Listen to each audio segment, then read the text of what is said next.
Present to the admission to the Honorary Fellowship of Goldsmiths College, Mr. Brian Molko.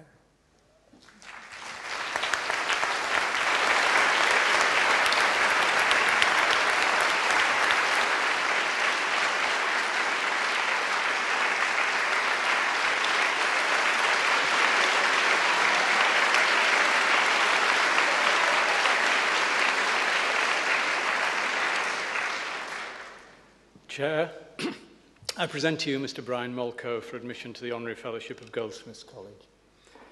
Guitarist, singer, songwriter, sometime DJ. Since graduating from Goldsmiths in 1993, he's been a member of the rock band Placebo, which, having released 6 albums and undertaken 6 world tours with sales of 12 million albums worldwide, has been called one of the most influential, original, and uncompromising successes ever to grace rock music.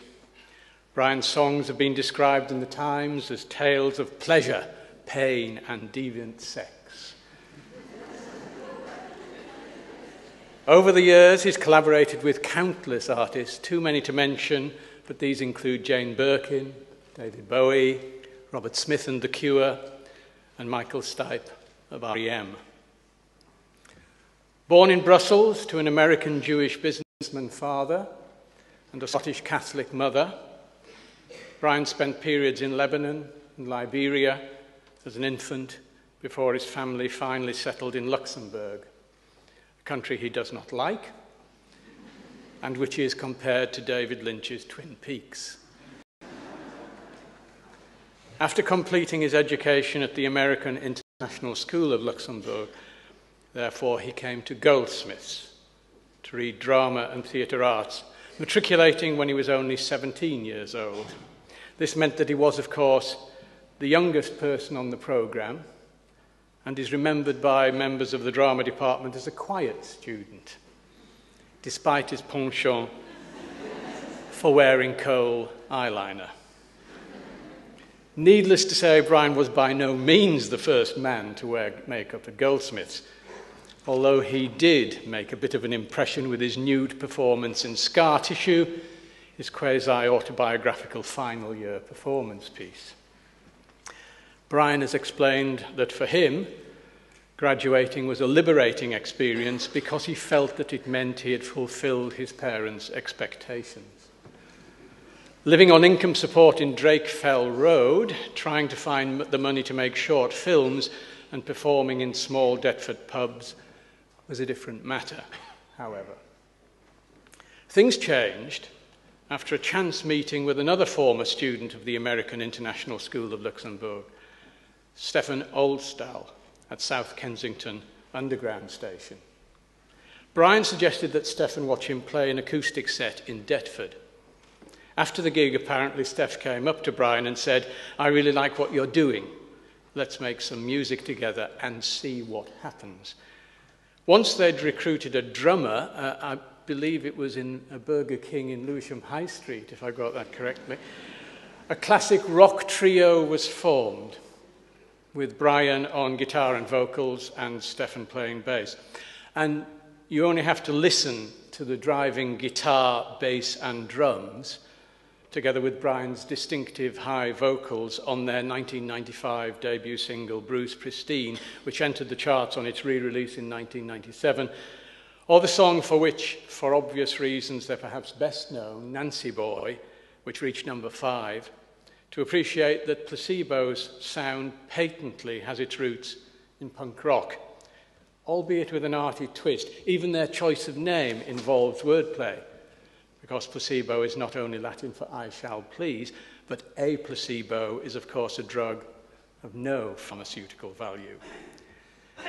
Quickly attracting the attention of important people in the music industry, Placebo were fortunate enough to become the support act for David Bowie's Outside World Tour in early 1996, and their growing reputation was cemented by the band's solo shows in the UK.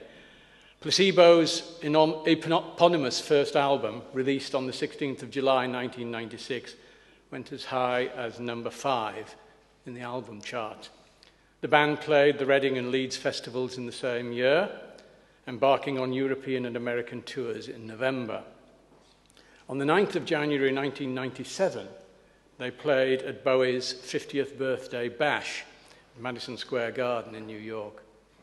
Later that month, Nancy Boy was released as a single, reaching number 4 in February after an appearance on Top of the Pops, with the first album climbing to number 5 in the album charts on the back of it. In the circumstances, the chorus to Nancy Boy perhaps seems to say it all, and it all breaks down at the role reversal.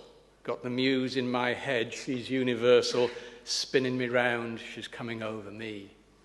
Their Top of the Pops appearances gave Placebo huge exposure, some people phoning in to complain, while others wanted to know whether the singer was a boy or a girl, possibly because Brian was wearing a dress while performing Bruce Pristine.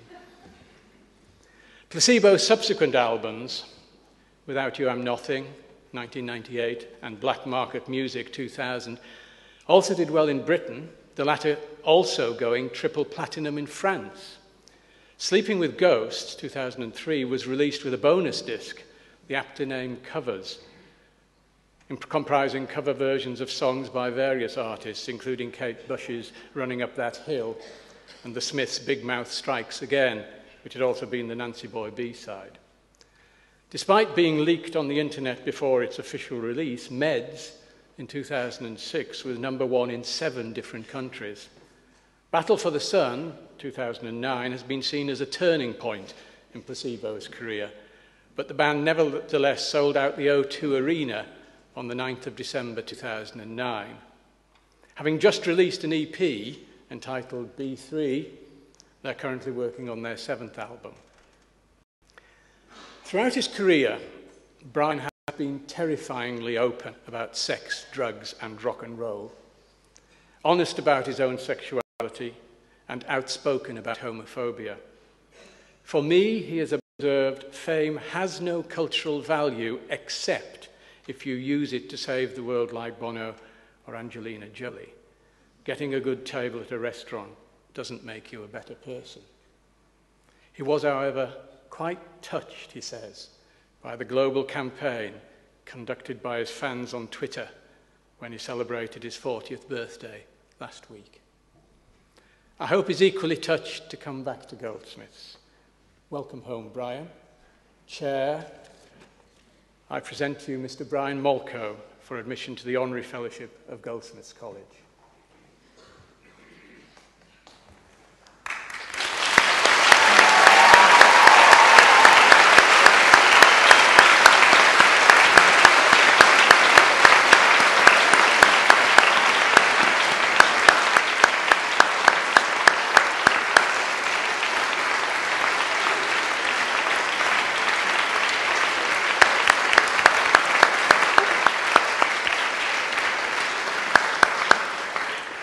By the authority vested in me, I grant you admission to Honorary Fellowship of Goldsmiths.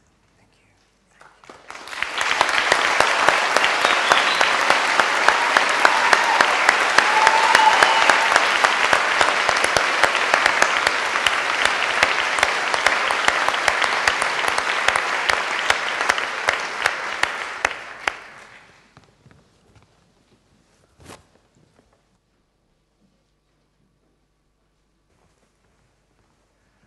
I call upon Mr. Molko.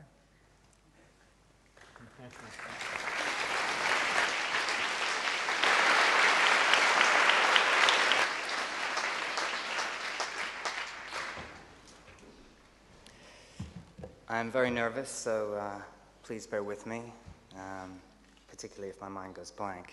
I'm very pleased to be here. I'd like to thank the chair and the warden and all the staff of Goldsmiths College for inviting me here today to receive this illustrious honor. I must admit that I do feel a little bit awkward.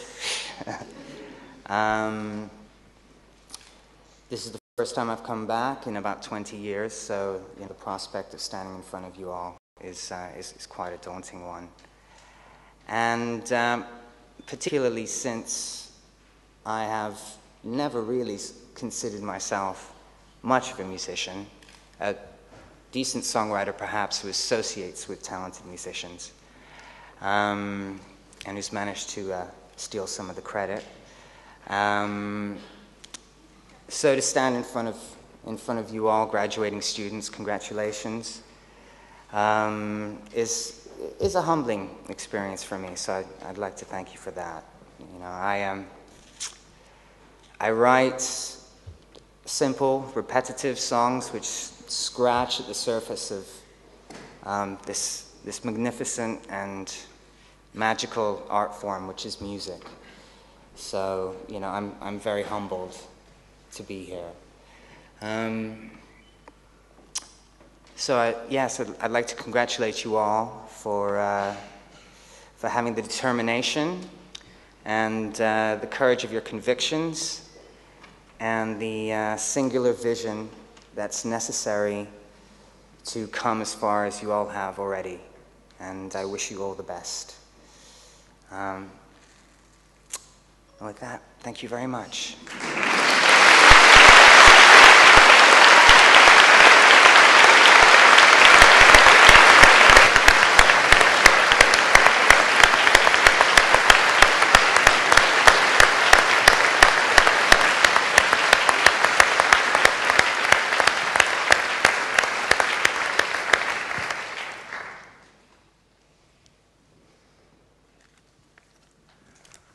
Well, it really is a special day, isn't it?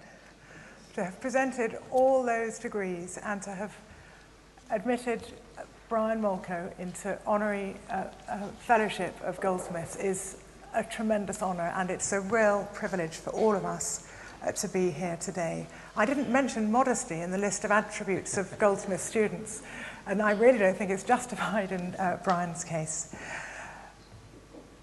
But what more is there to say? In the immortal words of Bradley Wiggins, there is a free bar round the back.